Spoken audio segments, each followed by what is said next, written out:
What's the easiest way for me to determine whether I or someone I encounter is a member of a particular human society? Being in a society isn't a matter of knowing things. And this is the source of stress sometimes when it comes to immigrants, because the immigrants pass a test, Yes. which is about all kinds of things about being an American that even Americans don't know. Yes. So in that sense, they're better citizens than we are by the time they get in.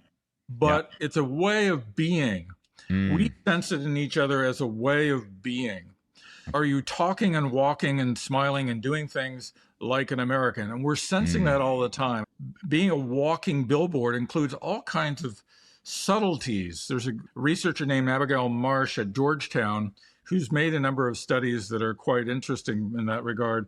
If you see someone at a distance and they're walking, you can usually guess correctly whether they're an American or not. You won't know you can do that.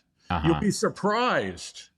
But it turns out Americans have a certain gait that they tend to use. And if they wave their hand, you can also detect that. And if you look at a picture of an Asian person, you may not be able to say a thing about them, but if they're smiling, you're usually going to be able to guess correctly whether they're an American or not. And we think smiles are universal, but apparently the American smile involves slightly different uses of muscles in the face. Interesting. And so we're taking in all this information. And of course, for the immigrant, that's a trick because you're not going to walk and talk like an American during your lifetime. You've sort of learned that as a child, and it's hard to change it. Your children might start to do a little better, but it's a gradual shift in how we perceive outsiders, which becomes a source of social stress, as I said, in times of difficulty, particularly. Can you lose membership in a human society? The basic issue there is the idea of the black sheep.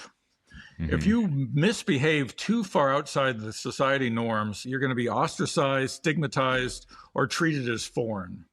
A person that's a member of your society, if they behave in a way you don't like, will be seen as worse than a foreigner behaving in the same way. This is a horrifying thing for people.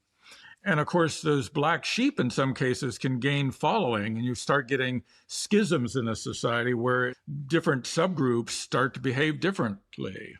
And that can be the first step in the breakdown of a society. Of human societies that have endured, what characteristics do they have that they're able to, in some sense, hold it together in spite of their internal conflicts, frustrations, crises, black sheep, and secessionists? All societies eventually break down.